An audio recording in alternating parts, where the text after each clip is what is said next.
Hi అండి, అందరికీ నమస్కారము. Welcome to my channel. ఈరోజు నేను ఈ వీడియోలో చూపిస్తుండే ఈ ఫుడ్ మనం 7 మంత్స్ బేబీస్ నుంచి ఎవరికైనా ఏ వయసు పిల్లలకైనా మనం పెట్టుకోవచ్చు. లంచ్ టైంలో కానీ ఈవినింగ్ డిన్నర్ టైంలో స్నాక్ టైంలో అయినా మనం పిల్లలకు పెట్టుకోవచ్చు.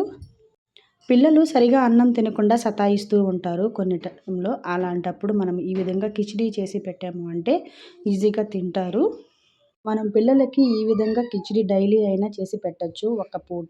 సో ఫస్ట్ టైం ఈ వీడియో చూస్తున్న వాళ్ళు ఛానల్ సబ్స్క్రైబ్ చేసుకోండి. మేకింగ్ ప్రాసెస్ చూస్తాము.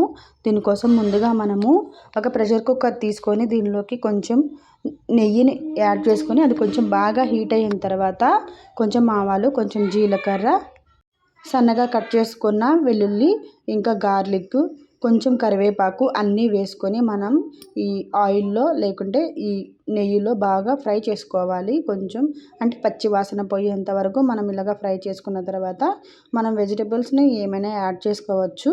నేను పొటాటో యూస్ చేస్తున్నాను. పొటాటో ఎందుకంటే ఇలా మనం పిల్లలకి పెట్టాము అంటే వాళ్ళు ముందు ఏమైనా ఫుడ్ తినుంటే అది సరిగ్గా డైజెషన్ కాకుండా ఉంటే తర్వాత వాళ్ళు ఫుడ్ తినడానికి ఇష్టపడరు. అలాంటి టైంలో మనము పొటాటోతో ఏదైనా రెసిపీ చేసి పెట్టాము అంటే ఈజీగా డైజెషన్ అవుతుంది. దానికోసం మనం ఇలాగ పొటాటో వేయాలి. పొటాటో ఇంకా క్యారెట్ అయినా వేసుకోవచ్చు. నేను బీన్స్ వేసాను. ఇవి రెండు బాగా మనం ఫ్రై చేసుకోవాలి ఆయిల్లో.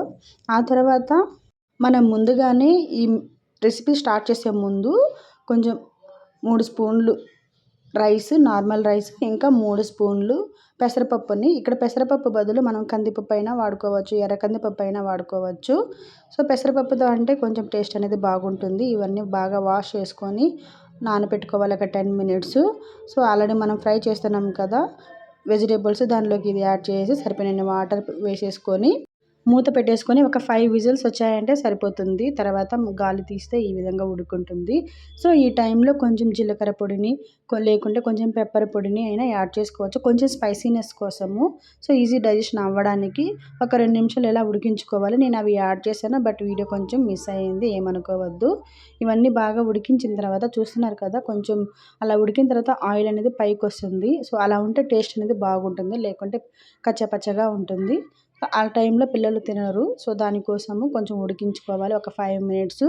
బాగా ఉడికిన తర్వాత ఇలా ఫీడ్ బౌల్లోకి తీసేసుకొని మనం పిల్లలకి పెట్టుకోవచ్చు. సో వీడియో నచ్చింది అనుకుంటే లైక్ చేయండి, సబ్స్క్రైబ్ చేసుకోండి ఫస్ట్ టైం వీడియో చూస్తున్న వాళ్ళు. Thank you so much watching my video. Bye.